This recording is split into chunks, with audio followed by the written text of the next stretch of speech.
Hello everyone, कैसे आप सब। एक बार पुनः शिव कोचिंग क्लासेस पर स्वागत है। उम्मीद करता हूं आप सब अच्छे होंगे, मस्त होंगे, बेहतर होंगे और आप सभी की पढ़ाई बेहतर चल रही होगी। प्यारे बच्चों, आज हम बात करेंगे क्लास 12 केमिस्ट्री एनसीईआरटी चैप्टर 5 उप सहसंयोजी यौगिक में लेक्चर नंबर 2। फर्स्ट लेक्चर में हमने कराया था बच्चों संकुल लवण और द्विक लवण के बारे में डिटेल्स में हमने आपको समझाया था। उम्मीद करता हूं आप लोग देख लिए होंगे क्योंकि प्लेलिस्ट बना हुआ है। लेक्चर नंबर 2 में बच्चों आज हम बात करेंगे उप सहसंयोजी यौगिकों में प्रमुख शब्द।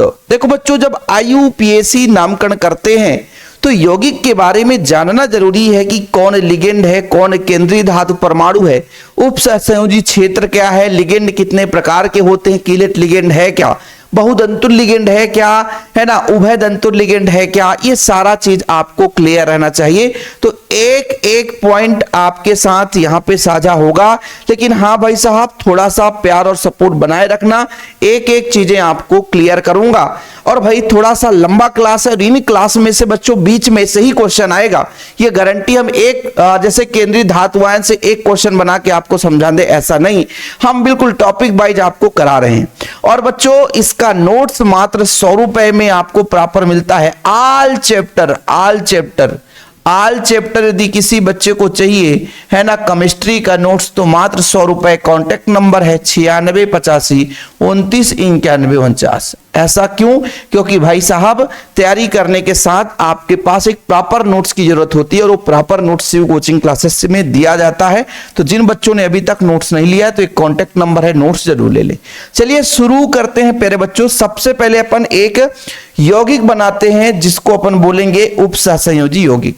कोई भी यौगिक ले सकते हो अपनी इच्छा अनुसार, आपकी इच्छा है बच्चों, क्योंकि आपके बुक में एक नहीं हजारों यौगिक है। तो आप कोई भी यौगिक ले लो जो आपको अच्छा लगे। जैसे मैं लेता हूं, यहां पर है कॉपर है NH3 का होल 4, ठीक है प्यारे बच्चों, और ये ब्रैकेट लगा दिया, ये ब्रैकेट लगा दिया और इधर लगा दिया SO4। ठीक बच्चों, SO4 ठीक। अब सबसे पहली बात बच्चों, एक ये यौगिक है और दूसरा यौगिक मान लीजिए मैं यहां पे लेता हूं एक ऐसा यौगिक ले लेता हूं, थोड़ा सा एक ऐसा यौगिक जिसमें दोनों में आपको समझा सकूं बच्चों, जैसे K4 FeCN का होल 6, ठीक है, FeCN का होल 6, ठीक, ऐसा एक यौगिक है। ठीक, ये दो यौगिक है प्यारे बच्चों। कोई भी यौगिक होगा तो प्यारे बच्चों ध्यान ये रखना है कि उसके दो पार्ट्स होंगे, एक धनात्मक भाग और एक ऋणात्मक भाग। और यदि कुछ ऐसा यौगिक है कि उसमें दो पार्ट्स नहीं है, जैसे मान लीजिए आपका निकिल है और कार्बोनिल जुड़ा हुआ है 4 और ये ब्रैकेट लगा दिए, ठीक है बच्चों, तो यहां पर ये केवल और केवल उदासीन है। क्या है प्यारे बच्चों? उदासीन है।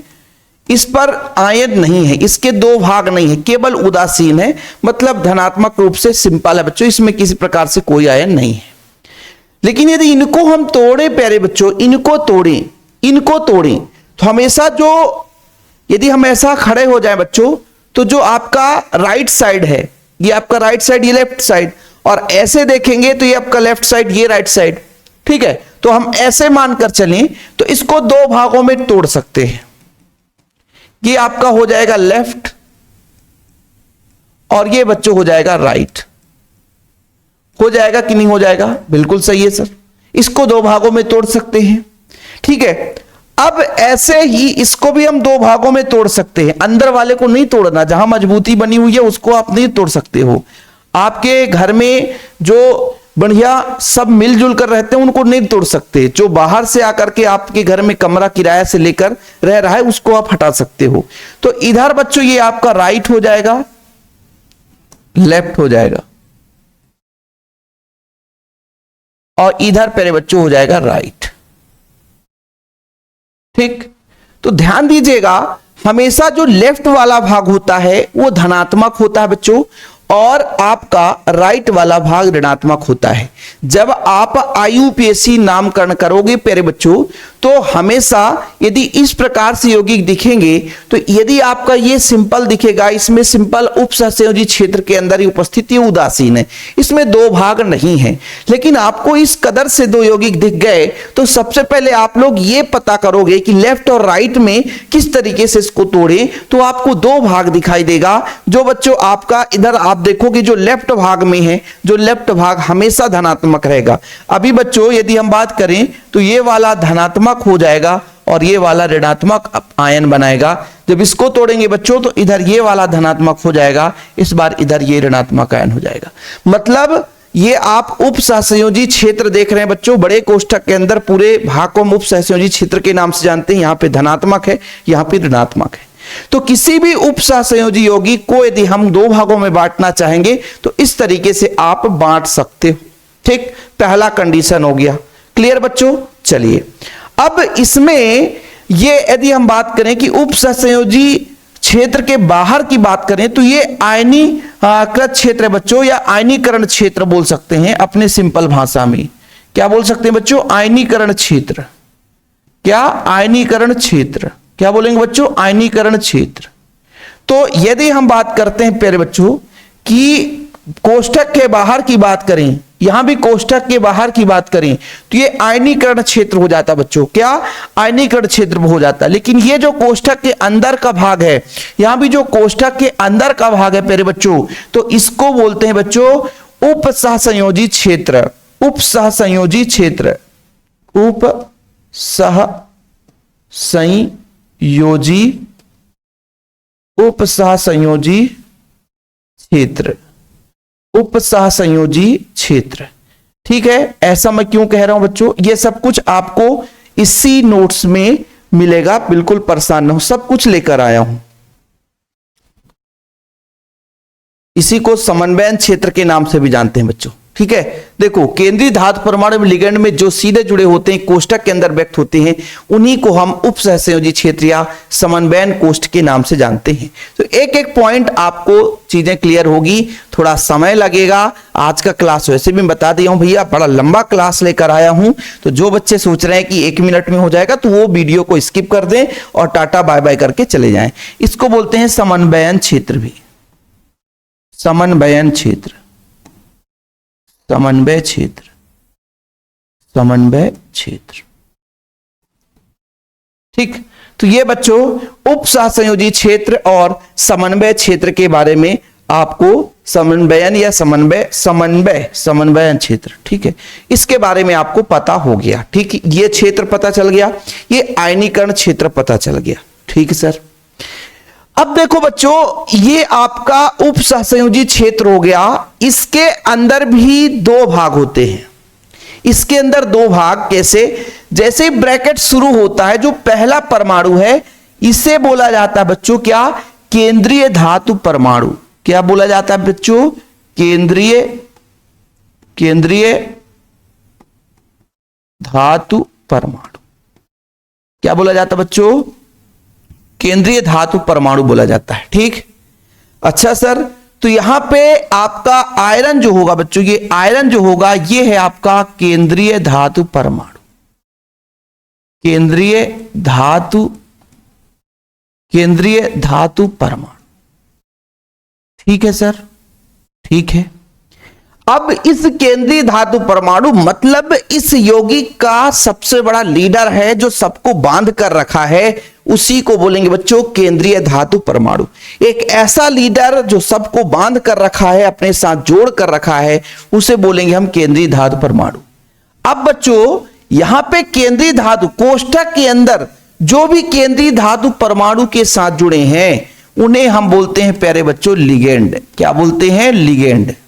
क्या बोलते हैं प्यारे बच्चों? लिगेंड। संलग्नी के नाम से जानते हैं। जैसे यहां पर आप लोग देखो, इसे CN को बोलेंगे लिगेंड। क्या बोलेंगे बच्चों? लिगेंड। क्या बोलेंगे? लिगेंड, जिसे हिंदी में संलग्नी कहते हैं। क्या बच्चों, संलग्नी कहते हैं। और संलग्नी उसी को बोलेंगे जो केंद्रीय धातु परमाणु को इलेक्ट्रॉन युग्म दे सके, इलेक्ट्रॉन जोड़ा दे सके। फिलहाल ये डायग्राम आप लोगों को बढ़िया अच्छे तरीके से तैयार रखना पड़ेगा और ऐसे ही आप लोगों को अपने नोट्स में गोदागादी करना पड़ेगा, ताकि आप हमेशा के लिए ऐसे शब्दों को भाई याद ना करें, बल्कि आपके माइंड में सेट हो जाए। जब भी आप कॉपी खोलें तो आपको सीधा सीधा दिखाई दे जाए।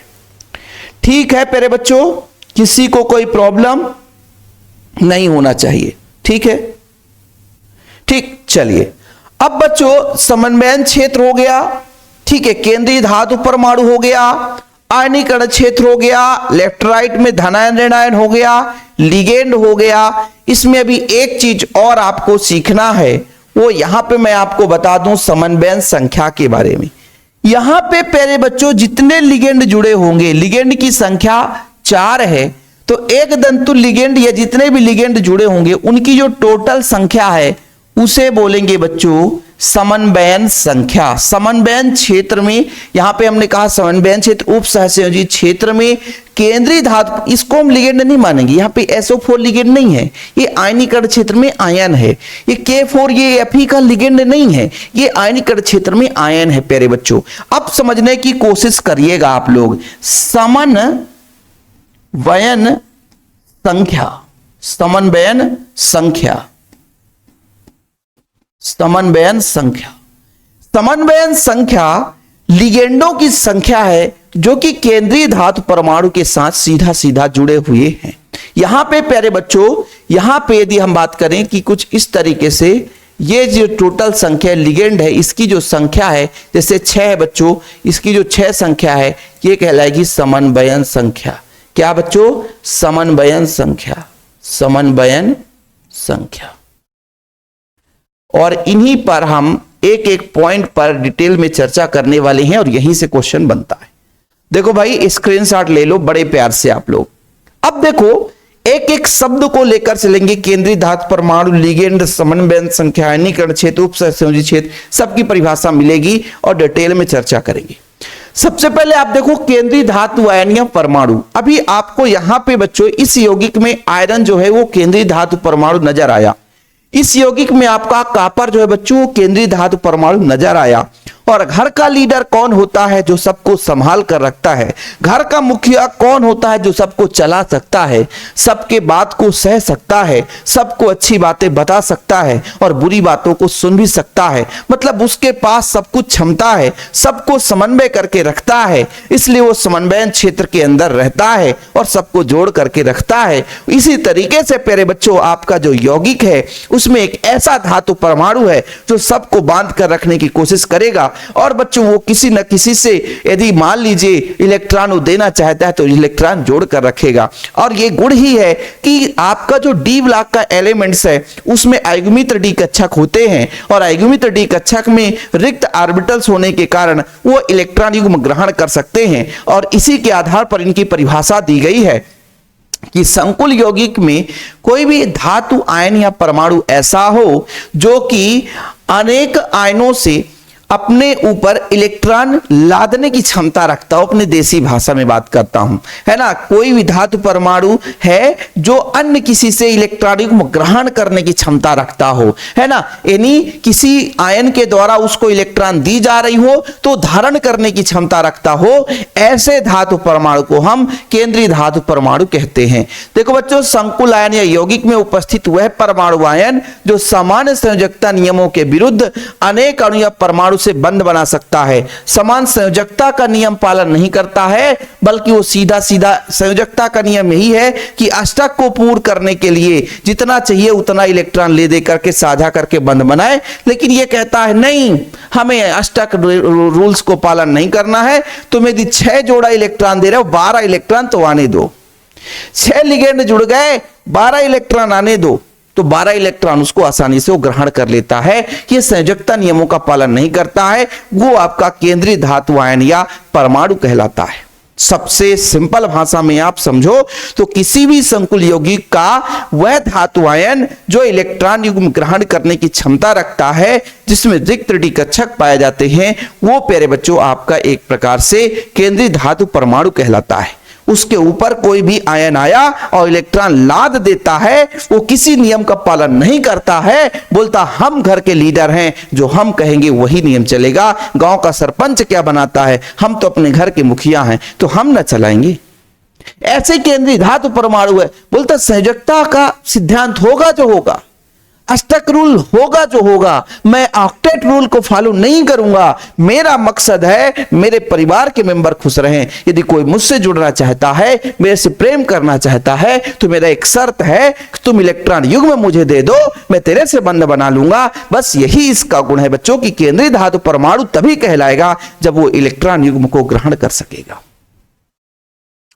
अब इसके साथ जो लिगेंड है, लिगेंड एक दंतुर भी हो सकते हैं, बहुदंतुर भी हो सकते हैं। एक प्रकार का बच्चों है ना लिगेंड हो सकता है, दो प्रकार का भी आपका लिगेंड हो सकता है। तो लिगेंडों के प्रकार भी अलग अलग हो सकते हैं। तो यहां पर केवल एक लिगेंड है या दो लिगेंड है या एक दंतुर लिगेंड है, कोई भी हो सकता है। वो केंद्रीय धातु परमाणु को बच्चों क्या देगा, वो केंद्रीय धातु परमाणु को इलेक्ट्रॉन युग्म देगा।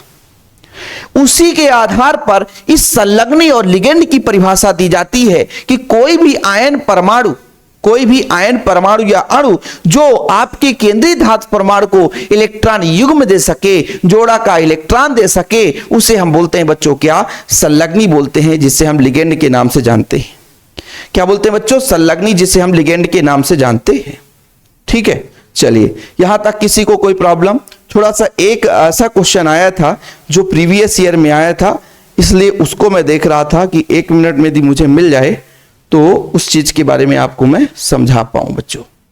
ठीक है, 1 मिनट में यदि मुझे मिल जाता तो उसको मैं आपको समझा पाता।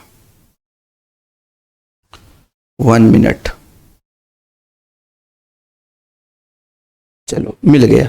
देखो भाई, इसके बारे में इसलिए बताना जरूरी था कि एक ऐसा क्वेश्चन प्यारे बच्चों जो कि आपके सिलेबस में पूछा गया है कि जैसे मान लीजिए एक ही प्रकार के लिगेंड जुड़े हैं, ठीक है, किसी केंद्रीय धातु परमाणु के साथ एक ही प्रकार के लिगेंड जुड़े हैं, तब उन्हें हम होमोलेप्टिक संकुल कहते हैं। ये आया था क्वेश्चन, अभी 2025 में आया था। होमोलेप्टिक संकुल, जैसे NH3, केवल NH3 जुड़ा है, ये होमोलेप्टिक है। ये CN है बच्चों, होमोलेप्टिक है। लेकिन जब एक से अधिक प्रकार के लिगेंड जुड़ जाएं, उसे हम हेट्रोलेप्टिक संकुल कहते हैं। ये NCERT में है प्यारे बच्चों। क्या है? NCERT में है, होमोलेप्टिक और हेट्रोलेप्टिक। ओके, फिलहाल अभी यहां तक क्लियर कि केंद्रीय धातु परमाणु आयन किसे कहेंगे कि जो संयोजकता नियमों का बिना पालन किए आयनों के साथ बंध बना लेता है, उसे हम केंद्रीय धातु परमाणु कह सकते हैं। दूसरी भाषा में ऐसा भी धातु परमाणु जो किसी अन्य आयन या अणु परमाणु से इलेक्ट्रॉन युग्म ग्रहण कर सकता है, या आप ऐसे कहोगे कि उपसहसंयोजी यौगिक या आपका बच्चों संकुल यौगिक का वह के धातु परमाणु जो किसी अन्य आयन से इलेक्ट्रॉन युग्म ग्रहण कर सकता है, वो केंद्रीय धातु परमाणु कहलाता है। ठीक है, ये अपना पहला पेज यहीं पे समाप्त होता हुआ प्यारे बच्चों, और आगे हम बात करते हैं संलग्नी, जिसे लिगेंड के नाम से जानते हैं। संलग्नी या लिगेंड में आपको बड़े प्यार से समझाया गया कि प्यारे बच्चों, अभी मैंने आपको यहां पे जस्ट समझाया था कि यहां पे जो आपका बच्चों Cu केंद्रीय धातु परमाणु NH3 क्या है, आपका लिगेंड है, ये केंद्रीय धातु परमाणु को इलेक्ट्रॉन युग्म दे सकता है। तो यहां पर मैं आपसे कह दूं कि जैसे कॉपर है प्यारे बच्चों, NH3 है और NH3 का होल 4 है, और यहां पे आपका सल्फेट है। ठीक, यहां पे जो NH3 है बच्चों, इसको इलेक्ट्रॉन युग्म देता है, जोड़े का इलेक्ट्रॉन देता है बच्चों। क्या देता है? जोड़े का इलेक्ट्रॉन देता है। क्या देता है? जोड़े का इलेक्ट्रॉन देता है। ठीक है, जोड़े का इलेक्ट्रॉन देता है। और ऐसा अणु परमाणु या आयन जो केंद्रीय धातु परमाणु को इलेक्ट्रॉन युग्म दे सके, जिसके पास देने की क्षमता है, वो आपका संलग्नी या लिगेंड कहलाता है। इसको आप लोगों ने समझ लिया। उपसहसंयोजी बंध निर्माण में ऋणायन या उदासीन अणु इलेक्ट्रॉन जोड़ा प्रदान करने वाले के रूप में होते हैं, जबकि केंद्रीय धातु आयन इलेक्ट्रॉन जोड़ा ग्रहण करने वाला होता है। मैं बड़े प्यार से सारी चीज समझा दिया, लिखा भी हूं, ताकि यदि कोई बच्चा नोट्स ना ले पाए वो इससे नोट्स बना ले। और यदि कोई बच्चा नोट्स ले लेता है तो अच्छी बात है, मात्र 100 रुपए। कॉन्टैक्ट नंबर में हमेशा अपना पर्सनल नंबर देता हूं बच्चों, ताकि आपको कंफ्यूजन ना रहे, क्योंकि मैक्सिमम बच्चे सोचते हैं कि ये सर का नंबर है कि नहीं, पता चला फ्रॉड नंबर तो नहीं है, मेरे 100 रुपए चले तो नहीं जाएंगे। तो मेरे से आप कॉल करो, बात करो, तब नोट्स लो। कॉन्टैक्ट नंबर है 9685299149, 9685299149 मेरा पर्सनल नंबर प्यारे बच्चों। फिलहाल अभी यहां पे हम बता रहे थे कि आपका लिगेंड वही कहलाएगा जो केंद्रीय धातु परमाणु को इलेक्ट्रॉन युग्म दे सकता है। वह परमाणु जो इलेक्ट्रॉन जोड़ा देता है दाता परमाणु कहलाता है। दाता परमाणु अणु या ऋणात्मक आयन जो भी धातु आयन को इलेक्ट्रॉन प्रदान करते हैं बच्चों, वो लिगेंड कहलाते हैं। बोलो भैया, इस कहानी की अंत हो गई कि नहीं? बोलो, इस कहानी की अंत हो गई कि नहीं? बिल्कुल हो गई सर। आपने ये समझा दिया कि भाई उप सहसंयोजी यौगिक में ऐसा परमाणु जो इलेक्ट्रॉन युग्म ग्रहण करता है, जो इलेक्ट्रॉन युग्म लेता है, बिना सहसंयोजी बंध के सिद्धांत के आधार पर तो संयोजकता बंध के नियमों का पालन किए बिना बंध बना लेता है, वो केंद्रीय धातु परमाणु है। और केंद्रीय धातु परमाणु को कोई भी अणु आयन या परमाणु ऐसा है जो इलेक्ट्रॉन युग्म दे सकता है, वो उसका लिगेंड कहलाता है। हो सकता है वो एक दंतुर हो सकता है वो बहुदंतुर हो, तो हम उस पर भी चर्चा कर लेंगे। फिलहाल अभी यहां पे ये तो क्लियर हो गया सर कि केंद्रीय धातु परमाणु के साथ जुड़े ऐसे धातु परमाणु आयन या अणु जो केंद्रीय धातु परमाणु को क्या दे सकते हैं, इलेक्ट्रॉन युग्म दे सकते हैं, उन्हें बोलते हैं बच्चों लिगेंड। देखो ये सारी परिभाषाएं हैं। अतः कोई परमाणु आयन या अणु जो धातु आयन, यहां आवन नहीं है प्यारे बच्चों, ये आयन है। क्या है? आयन को कम से कम एक जोड़ी इलेक्ट्रॉन युग्म दे सके, वो आपका लिगेंड कहलाता है। लिगेंड कहलाता है प्यारे बच्चों। क्या कहलाता है? लिगेंड। जैसे आपने भी देखा कि NH3 आपका क्या है बच्चों? लिगेंड है। NH3 आपका क्या है? लिगेंड है। एग्जाम्पल के रूप में जैसे आपने कहा NH3 क्या है? लिगेंड है। OH1 निगेटिव लिगेंड है। CN1 निगेटिव लिगेंड है। NC बच्चों आपका लिगेंड है। क्लोरीन 1 निगेटिव लिगेंड है। ब्रोमीन 1 निगेटिव लिगेंड है बच्चों। एक्वा आपका ये भी लिगेंड है। ये सारे के सारे बच्चों। कार्बोनिल ये भी आपका लिगेंड है। कार्बोनिल ये आपका भी लिगेंड है बच्चों। ये धातु परमाणु केंद्रीय धातु परमाणु को इलेक्ट्रॉन युग्म देने की क्षमता रखते हैं। ठीक है, फिलहाल ये क्लियर हुआ। तो अगले पॉइंट में हम बात करेंगे इसके प्रकार के बारे में कि जो बच्चों आपके पास लिगेंड है वो दो प्रकार के होते हैं। ऐसा लिगेंड जिसमें केवल और केवल एक ही दाता परमाणु हो। ठीक है बच्चों, एक ही दाता परमाणु हो, उसे हम बोलेंगे एक दंतुर लिगेंड। लेकिन ऐसा लिगेंड जिसमें एक से अधिक दाता परमाणु हो, उसे हम बहुदंतुर लिगेंड कहते हैं। क्या बोलते हैं बच्चों? बहुदंतुर लिगेंड बोलते हैं। ठीक है, बड़े प्यार से समझना। जैसे बच्चों मैं एग्जाम्पल देता हूं। ठीक है, एग्जाम्पल देता हूं। पहला एग्जाम्पल बच्चों एक दंतुर का। एक दंतुर का, एक दंतुर। ठीक, एक दंतुर में मैंने लिखा बच्चों CN निगेटिव। यहां पे जो कार्बन है वो इलेक्ट्रॉन युग्म दे सकता है। NC निगेटिव किया तो यहां पे जो नाइट्रोजन है वो इलेक्ट्रॉन युग्म दे सकता है। OH निगेटिव है बच्चों, तो यहां पे ऑक्सीजन जो है एक इलेक्ट्रॉन युग्म दे सकता है। ठीक है, ये क्लियर। जैसे क्लोरीन 1 निगेटिव है तो क्लोरीन बच्चों इलेक्ट्रॉन युग्म दे सकता है। तो ये सब के सब बच्चों एक दंतुर है, इसमें केवल एक ही दाता परमाणु है। कितने दाता परमाणु बच्चों? एक दाता परमाणु है। ठीक है, लेकिन समझिएगा, जैसे मैं लेता हूं ethylene diamine EN, ethylene diamine, इसका फार्मूला होता है CH2 NH2। अब प्यारे बच्चों यहां पे ये जो नाइट्रोजन है ये भी इलेक्ट्रॉन युग्म दे सकता है, ये भी इलेक्ट्रॉन युग्म दे सकता है। तो इस यौगिक में जो इलेक्ट्रॉन युग्म देने की क्षमता दो परमाणुओं में है, इसलिए इसे कह दिया गया द्विदंतुर, है ना। जिसके पास एक ही परमाणु है जो इलेक्ट्रॉन युग्म दे सकता है वो आपका एक दंतुर। जिसके पास 2 परमाणु हैं जो इलेक्ट्रॉन युग्म दे सकते हैं द्विदंतुर, जिसके पास 3 परमाणु हैं उसे हम त्रिदंतुर, जिसके पास 4 परमाणु हैं उसे चतुर्दंतुर, और जिसके पास 5 परमाणु हैं उन्हें हम पंचदंतुर के नाम से जान सकते हैं बच्चों। जैसे यहां पर देखो दाता परमाणुओं की संख्या, दाता स्थितियों की संख्या के आधार पर इन्हें द्विदंतुर भी कहते हैं, त्रिदंतुर भी कहते हैं, चतुर्दंतुर भी कहते हैं, पंचदंतुर भी कहते हैं बच्चों, क्योंकि इनमें क्रमशः 1 2 3 4 5 दाता परमाणु डोनर साइट्स की उपस्थिति पर कहा जाता है कि ऐसे दाता परमाणु, ऐसे भी अणु आयन जिनके पास केवल एक दाता परमाणु होता है,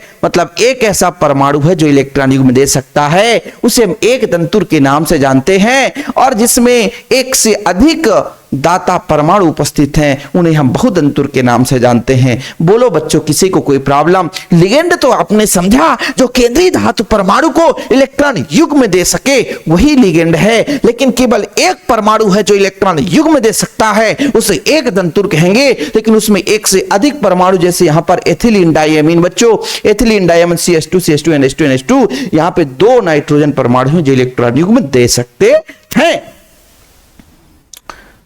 ठीक है प्यारे बच्चों, यानी आपका द्विदंतुर हो गए एथिलीन डायमीन। एथिलीन डायमीन, किसी को कोई प्रॉब्लम हो तो बताओ, एक एक एग्जांपल लिख लेना। एक दंतुर लिगेंड में आप लोग इनका एग्जांपल लिख लेना प्यारे बच्चों।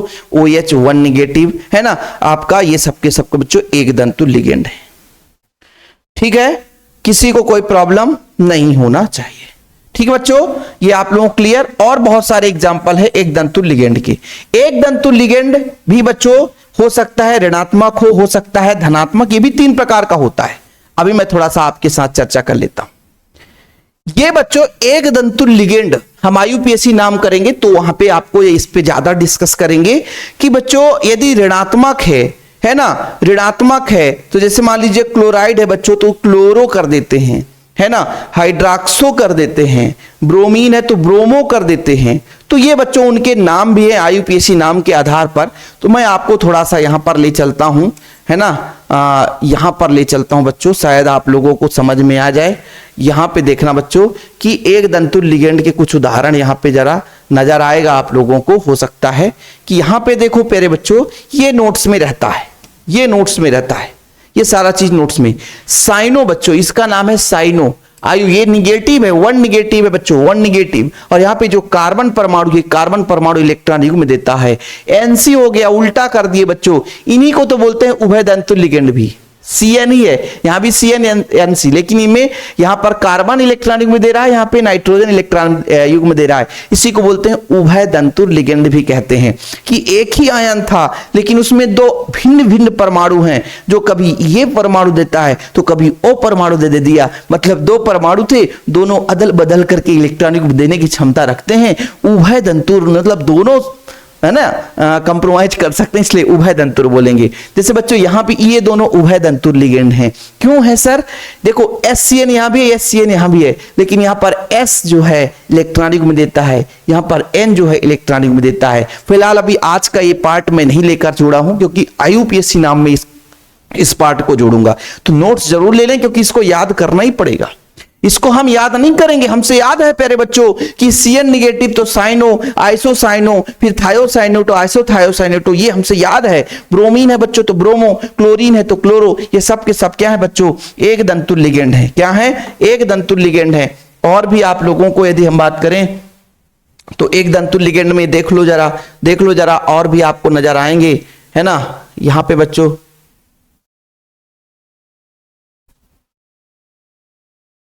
देखो जरा, यहां पे नजर आएगा बच्चों, यहां पे देख लो, है ना। देखो भाई साहब, आयोडाइड, आयोडो लिखेंगे, H निगेटिव है तो हाइड्राइडो लिखेंगे, NO2 निगेटिव है तो नाइट्रो, सब में O जुड़ता है। जितने भी निगेटिव है बच्चों सब में O जुड़ेगा। देख लो जरा, यहाँ पे बच्चों नाइट्रीटो O जुड़ गया, नाइट्रोट्रेटो, फिर एमिडो, एसीटेटो, ऑक्सो, पराक्सो, सल्फीडो, इन सब में बच्चों क्या O जुड़ता है।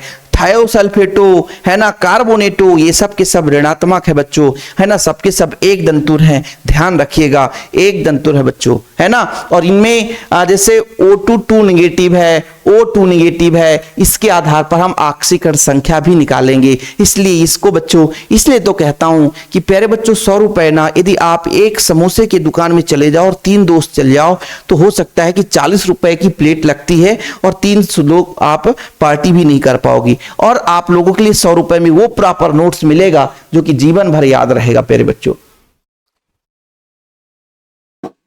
ठीक है, तो आप लोग नोट्स जरूर ले लें। अभी हम बात कर रहे थे एक दंतुर की बात, फिर एक दंतुर उदासीन भी है, उदासीन जिसमें कोई आयन ही नहीं है, एमीन, एक्वा, नाइट्रोसिल, कार्बोनिल, थायोकार्बोनिल, ये धन आयनिक या उदासीन मानो, इसमें कोई आयन ही नहीं है, खत्म। तो इनका नाम ऐसे करेंगे। ठीक, चलिए हम इसलिए इसको दिखा रहे थे क्योंकि एक दंतुर लिगेंड के बारे में आपको समझा रहे थे। फिलहाल इतना तो क्लियर हो गया कि सर एक दंतुर लिगेंड है क्या, है ना, एक दंतुल लिगेंड है क्या और बहुदंतुल लिगेंड क्या है, ये सारा चीज आपको क्लियर हो गया होगा। ठीक, अब बहुदंतुर में एक ऐसा लिगेंड है प्यारे बच्चों जो एग्जाम में बार बार पूछा जाता है, उसका नाम है कीलेट लिगेंड। कीलेट का अर्थ होता है बलय, कीलेट का अर्थ होता है बलय, कि जब बहुदंतुल लिगेंड जुड़ जाए किसी केंद्रीय धातु परमाणु के साथ और इस तरीके से जुड़ जाए कि वो एक बलय बना ली, जटिल आयन के रूप में दिखने लग जाए, एक बलय बना ली बच्चों, तो उसे हम बोल देंगे क्या, कीलेट बलय। और ऐसे लिगेंड को हम क्या बोल देंगे, कीलेट लिगेंड। क्या बोलेंगे बच्चों, कीलेट लिगेंड। कुछ समझ में आया? हमने ये कहा कि प्यारे बच्चों कोई हमारे पास बहुदंतुर लिगेंड है। बहुदंतुर लिगेंड का मतलब ऐसे लिगेंड जिसमें एक से अधिक दाता परमाणु हो, बस है। जैसे एथिलीन डायमीन की हमने बात करी, ठीक है, एथिलीन डायमीन की बात करी। तो बच्चों जब कोई बहुदंतुर लिगेंड एक साथ धातु आयन से कई दाता परमाणु से इस प्रकार जुड़ जाता है या जुड़ा होता है कि एक बलय बन जाता है, एक बंद रिंग बन जाता है ना, इसे कीलेट बलय के नाम से दे देते हैं। और बच्चों ऐसे की लिगेंड को हम कीलेट लिगेंड के नाम से जानते हैं और बने हुए जटिल आयन को धातु कीलेट के नाम से जानते हैं। बिल्कुल सिंपल है, बड़ा सिंपल है। क्वेश्चन पूछा भी जाता है कीलेट किसे कहते हैं, इसके अभिलक्षण और इसके गुण के बारे में डिस्कस करो। ये कई बार पूछा गया प्यारे बच्चों, तो आप लोगों को परेशान नहीं होना। मैं एक आध यहां पे एग्जांपल दे देता हूं। ये 2013 में भी पूछा गया था जब मैं पेपर दिया था। जैसे प्यारे बच्चों है कापर, क्या है कापर, ठीक है। एथिलीन डायमीन का फार्मूला कोई बताएगा? हाँ सर, एथिलीन डायमीन का फार्मूला ये होता है, यहां पे ले लेता हूं बच्चों, थोड़ा सा बनाना है तो अच्छे से बने ना। ठीक, जैसे बच्चों यहां पे ले लेता हूं CH2, ठीक, ठीक है सर, CH2 और इससे जोड़ता हूं NH2, इससे जोड़ता हूं NH2, ठीक है सर, यहां पे जोड़ता हूं NH2, यहां पे जोड़ता हूं NH2, इसके साथ जोड़ता हूं CH2, CH2। अब यहां पे बच्चों ये इसको जोड़ा दे देगा, ये इसको जोड़ा दे देगा, ये नाइट्रोजन भी जोड़ा दे देगा, ये नाइट्रोजन भी जोड़ा दे देगा, और एक बच्चों बलय बना है, देख लो जरा, और इसको ही बोलते हैं बच्चों हम कीलेट बलय। ठीक, ये आपका कीलेट लिगेंड कहला गया। बताओ किसी बच्चों को कोई प्रॉब्लम हो तो कोई दिक्कत नहीं बच्चों, इसको याद करना पड़ेगा। हाँ, कुछ चीजें ऐसी है कि थोड़ा बहुत आपको कंप्रोमाइज करना पड़ता है, ठीक है। अब बोलोगे सर इसका नामकरण, तो नामकरण में अभी मैं इसका नाम इसलिए नहीं बता रहा हूं क्योंकि आप लोगों को दिक्कत जाएगी, क्योंकि नामकरण रखना पड़ेगा। नामकरण जब पहुंचेंगे ना, मैं गारंटेड कहता हूं कि कभी आपको लगेगा ही नहीं कि ये रटना है, बस थोड़ा चीज जो याद करना है उसके लिए मैं आपको बता देता हूं कि जैसे एक दंतुर लिगेंड और बहुदंतुर लिगेंड, इनके नाम याद करना पड़ेगा जो कि नोट्स में प्रॉपर रहता है। और मैं यहां भी बताऊंगा, अभी दिखा ही दिया हूं, नोट भी कर लेना, एक दंतुर लिगेंड आपके बुक में भी होगा बच्चों। तो ऐसे लिगेंड जो कि एक सिंगल दाता परमाणु के साथ, है ना, जैसे वो धनात्मक एक दंतुर भी हो सकते हैं, ऋणात्मक एक दंतुर भी हो सकते हैं, उदासीन भी हो सकते हैं। जैसे H2O बच्चों उदासीन है, CO कार्बोनिल उदासीन है, लेकिन वहीं पे क्लोरीन, ब्रोमीन, आयोडीन ये सब आपके ऋणात्मक एक दंतुर हैं। तो ऋणात्मक के लिए O जोड़ेंगे तो ये सब चीज आगे चलता जाएगा, धीरे धीरे करके आगे बढ़ते जाएंगे। ठीक है बच्चों, इसी तरीके से आपका एक और बना सकते हैं प्लेटिनम के साथ। कापर को हटा दो और प्लेटिनम जोड़ दो। कापर के साथ बच्चों कापर को हटा करके प्लेटिनम जोड़ दो। क्या जोड़ दो? प्लेटिनम। जैसे यहां पे मैंने कहा NH2 है बच्चों, ये नाइट्रोजन दे दिया, इलेक्ट्रॉनिक, ये भी नाइट्रोजन इलेक्ट्रॉनिक में दे दिया, NH2 ये भी नाइट्रोजन इलेक्ट्रॉनिक में दे दिया बच्चों, NH2 ये भी नाइट्रोजन इलेक्ट्रॉनिक में दे दिया। इनके साथ आपका CH2 है ही है, CH2 है बच्चों, तो ये बंद वलय बना लिया, CH2 है, CH2 ये भी बंद वलय बना लिया, और ये प्यारे बच्चों +2 के साथ जुड़ा हुआ है। तो ये दोनों के दोनों कौन से लिगेंड है बच्चों? कीलेट लिगेंड है। जब कोई बहुतंतु लिगेंड, यहां भी ethylene diamine, ethylene diamine, ethylene diamine बहुतंतु लिगेंड है, एथिलीन डायमीन, एथिलीन डायमीन, ये क्या है बच्चों? बहुतंतु लिगेंड है। क्या है? बहुतंतु लिगेंड है।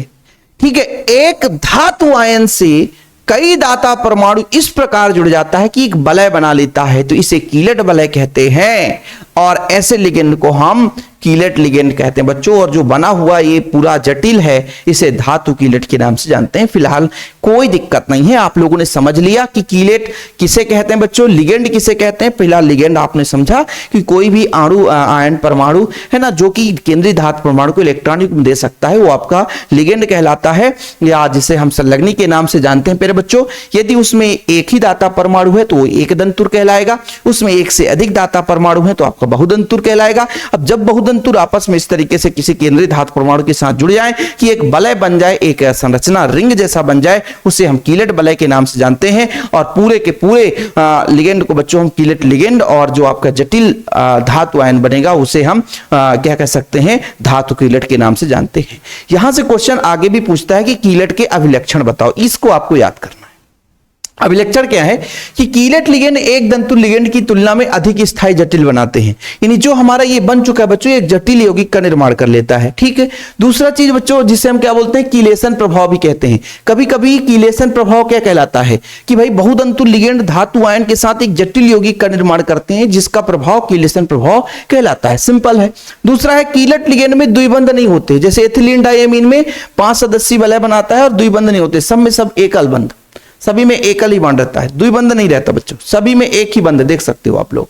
ठीक है, बड़े समूहयुक्त लिगेंड छोटे समूहयुक्त लिगेंड की तुलना में अस्थायी वलय बनाते हैं। देखो क्या बोला, बड़े समूहयुक्त लिगेंड छोटे समूहयुक्त लिगेंड की तुलना में अस्थायी वलय। इसका कारण है कि अंतरिक्षीय अवरोध है। इसके पीछे रीजन ये बोला बच्चों कि जटिल यौगिक भले बनता है लेकिन अस्थायी है, ये टूटता आसानी से है। ठीक है, लेकिन सिंगल जो होता है, वैसे भी आपको पता है कि आपके पास कई दोस्त हों तो उनको तोड़ना आसान होता है, लेकिन एक सिंगल दोस्त हो तो फिर उनको तोड़ना कठिन हो जाता है ना, क्योंकि आपके पास सिंगल दोस्त है तो आपकी घनिष्ठ दोस्ती रहेगी ना, बड़े प्यार से उनके साथ आप वार्तालाप करोगे, डेली मुलाकात होगी, डेली बातचीत होगी, दोस्ती बनी रहेगी। लेकिन कई दोस्त हैं, किसको किसको समय दोगे, उसको तोड़ सकते हो। इसलिए बोला गया कि जटिल होगा भले लेकिन इसको तोड़ना आसान है, लेकिन एक दंतुर है बच्चों तो उसको तोड़ना कठिन है। कीलेट का महत्व है आंतरिक संक्रमण तत्वों के पृथक्करण में। भाई संक्रमण तत्वों का मतलब आप सबको पता है कि संक्रमण तत्व ही ऐसे हैं जो कि आपके संकुल यौगिक का निर्माण करते हैं, तो उनके निर्माण के आधार पर हम इनका पृथक्करण भी कर सकते हैं।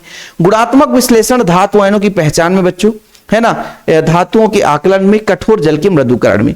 तो ये महत्व और अभिलक्षण ये आपके लिए होमवर्क है, इसको आपको याद करना पड़ेगा, इसमें कोई दुरा वाली बात नहीं है। जो चीज समझाने वाली है उसको मैं 1 मिनट की जगह 5 मिनट समय देता हूं, जो कुछ याद करने वाली चीज है उसके लिए बच्चों ज्यादा समय नहीं देता हूं, क्योंकि इसे आप लोग लिख करके याद करेंगे ही करेंगे। चलो, सेतु लिगेंड क्या होता है? सेतु लिगेंड क्या है? देखो बच्चों, लिगेंड के ही प्रकार चल, लिगेंड का मतलब जो केंद्रीय धातु परमाणु को इलेक्ट्रॉनिक में दे सके, सर वो लिगेंड है, मुझे कोई फर्क नहीं पड़ता। लेकिन सेतु लिगेंड क्या है कि भाई साहब, सेतु लिगेंड हुआ है जो एक से अधिक धातु आयनों के साथ साथ जोड़कर रखता है। मतलब एक ही लिगेंड है लेकिन एक से अधिक धातु परमाणु के साथ जुड़ा है। अभी आपने पढ़ा था कि एक ही केंद्रीय धातु परमाणु है, लेकिन किसी यौगिक में ऐसा हो गया जिसमें एक से अधिक धातु परमाणु हो गया, केंद्रीय धातु परमाणु, तो ऐसे यौगिक में बच्चों हम म्यू, जैसे आपका बच्चों म्यू इसमें दर्शाएंगे कि म्यू यानी जैसे नामकरण करते समय हम mu amido, mu hydroxo, mu hydrido, mu chloro, mu bromo, ये सब आगे चलकर हम बताएंगे। लेकिन फिलहाल अभी यहां पर देखो जो NH है बच्चों, जो OH है, ये 2 प्लेटिनम के साथ जुड़ा हुआ है, देख सकते हो। इसलिए कहा जाता है बच्चों ये सेतु, एक सेतु यानी ब्रिज का काम करते हैं। 2 केंद्रीय धातु परमाणु हैं, उनको जोड़ने का काम करे वो ब्रिज है बच्चों। 2 टापू है, बीच से नाला बह रहा हो, उन दोनों टापुओं को जोड़ना हो तो हम ब्रिज बनाते हैं। सही है कि नहीं? बीच में गहरा है, भले पानी नहीं बह रहा है, या कि पानी बह रहा है, एक ऐसा जल क्षेत्र जहां से क्रॉस करना कठिन है और दोनों ओर गांव हैं, तो उनके बीच जोड़ने के लिए हम ब्रिज बनाते हैं बच्चों। ऐसे ही ऐसे लिगेंड जो एक से अधिक धातु परमाणुओं को जोड़ने का कार्य करते हैं, उन्हें हम बोलते हैं बच्चों, क्या बोलते हैं? उन्हें बोलते हैं हम सेतु लिगेंड के नाम से जानते हैं। बताओ किसी बच्चे को कोई प्रॉब्लम नहीं? यहीं पे मैं आपको थोड़ा सा एक और बता देता हूं बच्चों, ये सेतु लिगेंड में NH है, OH है, तो NH OH आपको परेशानी तो नहीं होगी, नहीं बोल दो सर हमको समझ में नहीं आया कि NH है क्या, है ना? NH बच्चों इमिडो होता है, क्या? इमिडो ये आपको सबको पता है। OH क्या है? हाइड्रॉक्सी समूह है, तो निगेटिव होने का हाइड्रॉक्सो लिखेंगे, क्या? हाइड्रॉक्सो। कुछ भी कठिन नहीं है, ये आगे चलकर IUPAC में आपको क्लियर होगा। फिलहाल अभी यहाँ पे सेतु लिगेंड के बारे में बात करें तो सेतु लिगेंड क्या क्या जुड़ा है सर? ये प्लेटिनम है। EN क्या है sir? Ethylene diamine. Ethylene diamine क्या है सर? अरे बाबू CH2 NH2, यहां भी CH2 NH2। ये क्या है? एथिलीन डायमीन है। यहां पे दो दाता परमाणु, पहला नंबर ये, दूसरा नंबर ये। किसी किसी बुक में ऐसा भी लिखा रहता है, तो परेशान मत होना। CH2 NH2 NH2, तो ये आपके पास बहुदंतुर लिगेंड का उदाहरण है, तो परेशान होने की जरूरत नहीं है। ठीक है सर, क्लियर है? चीजें क्लियर है, कोई दिक्कत नहीं है। ठीक है, तो यहां पर आप लोगों को क्लियर हो गया। उभयदंतुर लिगेंड के बारे में थोड़ा सा चर्चा कर लेते हैं। आप लोगों को यहां पे हेडिंग लगाना बच्चों, उभयदंतुर लिगेंड। उभयदंतुर लिगेंड। देखो उभयदंतुर लिगेंड का मैंने अभी इसके पहले तात्पर्य बताया था कि मान लीजिए कोई एक दंतुर लिगेंड है और उसमें ऐसे दाता परमाणु हैं बच्चों कि अदला बदली हो सके, है ना? मतलब आज हम दे देते हैं, कल तुम दे देना, जिसमें दो या दो से अधिक दाता परमाणु, मतलब है बच्चों एक दंतुर ही है लेकिन उसमें एक से अधिक दाता परमाणु उपस्थित हो एक ही लिगेंड में। देखो अभी आप लोगों को लगता था कि भाई एक ही समूह में दो दाता परमाणु उपस्थित हो, परमाणु की बात की जा रही है, जैसे CN1 निगेटिव है, अभी कार्बन दे रहा है, इसको बदल दे बच्चों तो NC1 निगेटिव हो जाएगा। तो यहां पे अब आप लोगों को थोड़ा सा लगेगा कि सर यहां भी तो दो दाता परमाणु था, CH2 NH2 NH2, यहां एक नंबर में ये था, दो नंबर में था, तो इसमें और इसमें डिफरेंस है, इसमें डिफरेंस है। उभयदंतुर का मतलब ये हुआ बच्चों कि जैसे यहां पे अब यदि आपका नाइट्रोजन और हाइड्रोजन है तो हाइड्रोजन दर्शाता, तब ये उभयदंतुर होता। ये द्विदंतुर है क्योंकि इसमें दो दाता ही परमाणु है, लेकिन इसमें दाता परमाणु दो हैं लेकिन एक साथ दोनों नहीं दर्शा सकते, अलग अलग स्थितियों पर दर्शाएंगे, इसलिए इन्हें बोला जाता है उभयदंतुर। और इसमें दो दाता परमाणु बच्चों, लेकिन वो एक साथ इलेक्ट्रॉन युग्म में दे सकते हैं, यहां पर एक साथ इलेक्ट्रॉन युग्म में नहीं दे सकते। ठीक है, इसे हम बोलते हैं उभयदंतुर लिगेंड, कि जिसमें दो या दो से अधिक धातु परमाणु उपस्थित होते हैं परंतु इसमें केवल एक ही धन आयन से जुड़ा रहता है। एम्बीडेंटेड इसको इंग्लिश में बोला जाता है, एम्बीडेंटेड, है ना? कभी कभी इंग्लिश से पूछ दिया जाता है यार, हेट्रोलेप्टिक, मोनोलेप्टिक, कॉम्प्लेक्स, संकुल। पिछले साल इंग्लिश से ही बोला था, मैक्सिमम बच्चे कंफ्यूज हो गए थे, मैक्सिमम बच्चे कंफ्यूज हो गए थे कि सर ये तो हमने पढ़ा ही नहीं था और कहां से आ गया, है ना? तो चीजें क्लियर हुई। आगे बात करते हैं बच्चों सममित और असममित लिगेंड। सममित लिगेंड का मतलब यह है कि जैसे मैंने कहा ethylene diamine CH2 NH2 NH2, ये किसी के साथ जुड़ेगा तो इसमें दो दाता परमाणु है लेकिन सेम है। कैसे? जैसे भाई ये जो नाइट्रोजन है ये भी दाता परमाणु है, ये भी नाइट्रोजन दाता परमाणु, मतलब बहुदंतुर लिगेंड तो है लेकिन दाता परमाणु सेम है, दोनों नाइट्रोजन ही नाइट्रोजन है। ऐसे स्थिति में बच्चों कि ऐसे बहुदंतुर लिगेंड जिसमें बच्चों जो लिगेंड में दाता परमाणु हैं उनकी जो हम बात करें उनकी पहचान की तो सेम है बच्चों, कुल मिलाकर के जो उपसहसंयोजी समूह बनाते हैं बच्चों वो समान है, उसे हम क्या बोलेंगे कि भाई सममित लिगेंड कहेंगे। लेकिन ऐसे लिगेंड जैसे यहां पर एग्जांपल देख लो, यहां पर एग्जांपल देख लो बच्चों, यहां पे जो दाता परमाणु है नाइट्रोजन है और यहाँ पे जो दाता परमाणु लगभग ऑक्सीजन है। तो यहाँ पर दाता परमाणु अलग अलग है, यहाँ पे दाता परमाणु सेम है। तो ऐसे लिगेंड जिनमें उप सहसंयोजी समूह भिन्न भिन्न होते हैं, ये आपका उप सहसंयोजी समूह NH2 भी भिन्न है, यहाँ पे ये दोनों भिन्न है कि नहीं, NH2 बच्चों आपका सीधा अलग है, COO नेगेटिव, ये दोनों अलग हैं। तो यहां पर यदि उप सहसंयोजी समूह समान है प्यारे बच्चों NH2 तो फिर आपके सममित लिगेंड कहलाएंगे। और ये बहुदंतुल लिगेंड का ही प्रकार है।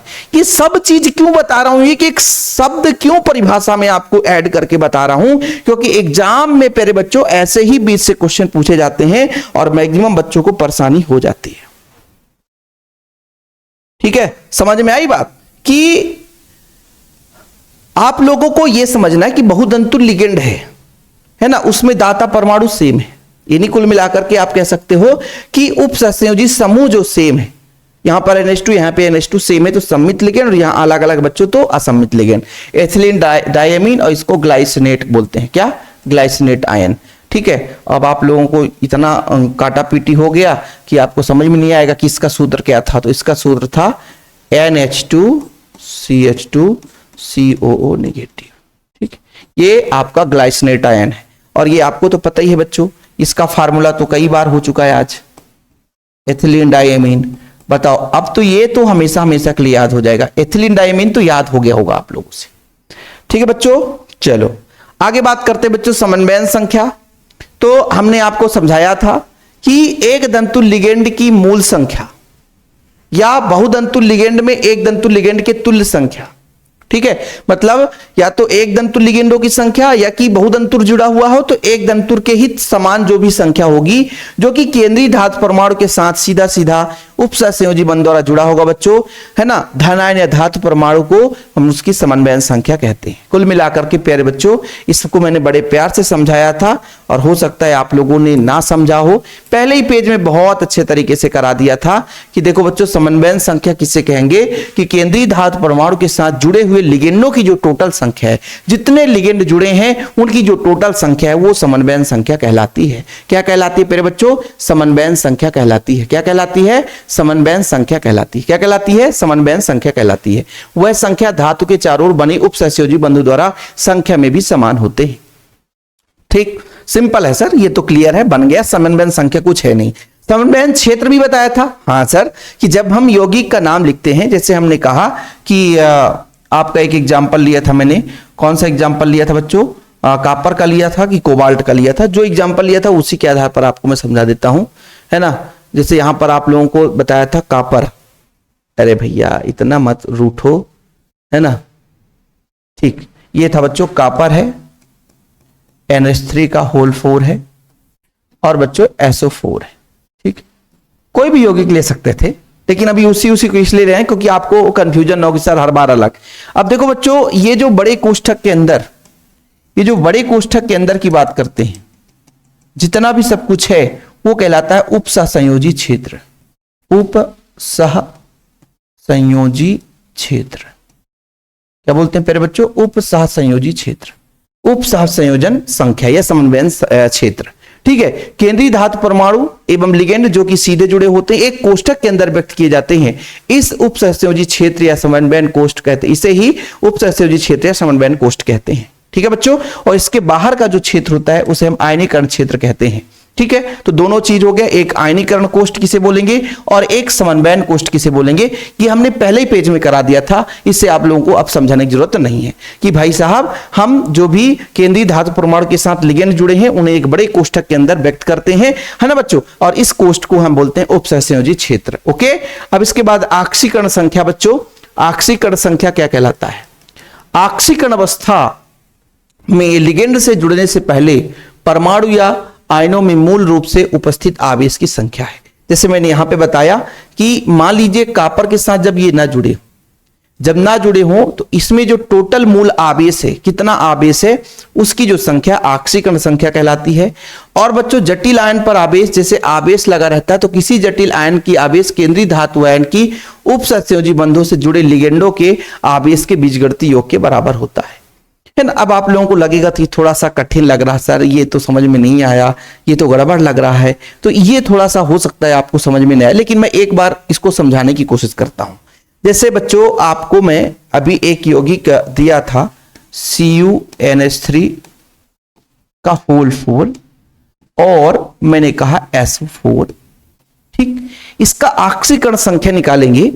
ऑक्सीकरण संख्या का मतलब यह है कि जब इसके साथ लिगेंड ना जुड़ा हो, जब इसके साथ लिगेंड ना जुड़ा हो तो इस पर वास्तविक आवेश कितना है। देखो जरा कि लिगेंडों के जुड़ने से पहले परमाणु या आयन में मूल रूप से उपस्थित आवेश कितना, उसकी ऑक्सीकरण संख्या कहलाती है। तो इसकी ऑक्सीकरण संख्या निकालने के लिए कॉपर का निकालना है।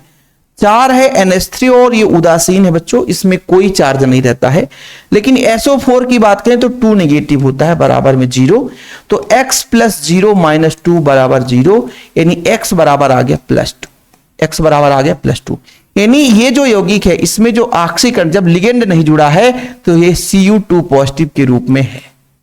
तो केंद्रीय धातु परमाणु का वह आवेश है ना जो कि बिना लिगेंड के जुड़े हुए पर उसमें उपस्थित होता है, यानी लिगेंड के जुड़ने से पहले किसी धातु परमाणु में जितना आवेश होगा वह उसका ऑक्सीकरण संख्या कहलाएगा। यहां की मैं बात कर रहा हूं बच्चों, उपसहसंयोजी यौगिकों की बात कर रहा हूं। थोड़ा सा 5 मिनट और समय ले लेते हैं ना भाई, क्योंकि फिर बार बार वो टॉपिक नहीं आएगा। आप सोचोगे कि इस चैप्टर में फिर से वो टॉपिक समझाया जाएगा, कभी नहीं समझाया जाएगा, कभी नहीं। छोड़ दो, उम्मीद छोड़ दो आप लोग कि हम बार बार वही टॉपिक समझाएंगे, ये तो कभी हो ही नहीं सकता मेरे बच्चों। जैसे यहां पर आपका है K4 FeCN का होल 6। अब इसकी ऑक्सीडेशन नंबर लिगेंड के जुड़ने से पहले इसके पास कितना आयन था, कितना आवेश था, वही ऑक्सीकरण संख्या कहलाएगा। जैसे देखो बच्चों, पोटेशियम का +1 होता है, आप सबको पता होगा कि पहले समूह में ही है, और पहले समूह यानी S ब्लॉक के पहले समूह में सबका +1 होता है। तो पोटेशियम 4 है, एक का 1 होता है बच्चों, 4 है तो 4 का गुणा कर दिए। आयरन का अपना X कर दिए प्यारे बच्चों। साइनाइड 6 है और साइनाइड 1 निगेटिव है प्यारे बच्चों। एक दंतु लिगेंड में आपको मिलेगा, एक दंतु लिगेंड में आपको मिलेगा। इसलिए बोलता हूं नोट्स ले लेना प्यारे बच्चों और याद कर लेना, CN1 निगेटिव होता है, ठीक है। 4 धन x - 6 बराबर 0, x - 2 बराबर 0, तो x बराबर +2, x बराबर +2, यानी Fe पर जो आवेश है वो +2 है इस लिगेंड के जुड़ने से पहले। ये टोटल जो संख्या है प्यारे बच्चों, लिगेंड के जुड़ने से पहले जो चार्ज है, जो आवेश है, वही उसकी ऑक्सीकरण संख्या है, ठीक। अगला नंबर, जो जटिल आयन पर आवेश कितना है, तो किसी जटिल आयन पर आवेश केंद्रीय धातु परमाणु पर आवेश, जैसे केंद्रीय धातु परमाणु पर आवेश कितना है 2, ठीक है। और उपसहसंयोजी बंध से जुड़े लिगेंडों के आवेशों के बीजगणितीय योग के बराबर होता है। उपसहसंयोजी बंध से जितना जुड़ेगा है ना, जो लिगेंड है बच्चों, लिगेंड के आवेशों के बीजगणितीय योग के बराबर होता है। ये आवेश है बच्चों, आवेश के बीजगणितीय योग के बराबर होगा। मतलब भाई लिगेंड नहीं जुड़ा है तो उसके पास कुछ आवेश होगा, और जुड़ गया तो फिर उसके पास कुछ आवेश होगा। तो उन दोनों का योग अपना बच्चों क्या कहला जाता है, क्या कहला जाता है, तो टोटल उसका आवेश कहला जाएगा। लेकिन अभी यहां पर फिलहाल इतना तो क्लियर है कि इनका सबका आयन उदासीन है। कैसे करोगे देखना, मैं एग्जांपल आपको बताता हूं, बड़े प्यार समझना ना कि केंद्रीय धातु परमाणु, ठीक सर, ठीक। देखना, मैंने कहा कि Fe का कितना है, Fe का +2 निकल कर आया। हाँ सर, अभी लिगेंड नहीं जुड़ा है, लिगेंड जुड़ा तो -6 और पोटेशियम भी +4, कुल मिलाकर के 0। इसलिए तो इसमें कोई चार्ज नहीं है, इसलिए इसमें कोई चार्ज नहीं है, इसलिए इसमें कोई चार्ज नहीं है ना। लेकिन कोई ऐसा एग्जाम्पल बताओ सर जिसमें चार्ज हो, जिसमें चार्ज हो, जिसमें चार्ज हो। जैसे अपना एक एग्जाम्पल है AgCN का होल ट्वाइस 1 नेगेटिव, ये यौगिक है, ये यौगिक है। चलो हटाओ, पहले आप लोग ऑक्सीकरण संख्या निकालना सीख लोगे तो चीजें क्लियर रहेगी। अब इसमें बच्चों ये +1 है, देखना इसका ये आयन है, ये आपका बच्चों 1 मिनट, ये जो माइनस है ना बच्चों, इसी बोलते हैं जटिल आयन में आवेश, जटिल आयन में आवेश। ये जटिल आयन में आवेश ऐसा क्यों है, क्योंकि Ag का होता है 1 पॉजिटिव और Cn की संख्या 2 है, Cn का होता है 1 नेगेटिव। जब इसको सॉल्व करोगे तो -1 आएगा, -1 आएगा, कितना आएगा, -1 आएगा, -1 आएगा, कितना आएगा, -1 आएगा, कितना आएगा, -1 आएगा। तो ये आप लोग थोड़ा सा जटिल प्रक्रिया है, इसको निकालने के लिए हो सकता है आपको समझ में आ रहा हो सकता है ना समझ में आ रहा हो। यही तो दो चीजें हैं। ऑक्सीकरण तो आपको समझ में आ गया होगा और ऑक्सीकरण अभी आपको मिलता ही रहेगा। ऑक्सीकरण संख्या यह है कि किसी केंद्रीय धातु परमाणु के साथ लिगेंड नहीं जुड़ा है तो उस पर कितना चार्ज है, उस पर कितना आवेश है, उसका ऑक्सीकरण संख्या है। अब ऑक्सीकरण संख्या और जो लिगेंड जुड़ गया, इसके बाद उन दोनों का ऑक्सीकरण संख्या कुल मिलाकर के धातु परमाणु इस पर कितना आवेश है, और हमने जब लिगेंड जोड़ा तो उन पर कितना आवेश है, उनको टोटल जोड़ दो तो उसका जटिल आयन का आवेश निकल कर आ जाएगा। क्योंकि हमने कहा Ag1 पॉजिटिव है, Cn1 निगेटिव है, 2 Cn है, तो 1 पॉजिटिव और 2 निगेटिव कुल मिलाकर -1 निगेटिव, मतलब -1 आ गया। समझ में आया कि ऑक्सीकरण है लिगेंड के जुड़ने से पहले टोटल चार्ज कितना है, और जब लिगेंड जुड़ गया तो उसके पास कितना चार्ज है, लिगेंड के जुड़ने के बाद कितना चार्ज जोड़ दिए तो जटिल आयन का आवेश आ गया। ठीक है, अगले लेक्चर में भी इसको अपन कवर कर लेंगे। फिलहाल अभी के लिए इतना है बच्चों। नोट्स लेने के लिए कांटेक्ट नंबर मैंने बता दिया है 96 85 29 91 49। इसके बाद अपना कोई टॉपिक है नहीं और सारा चीज क्लियर हो चुका है।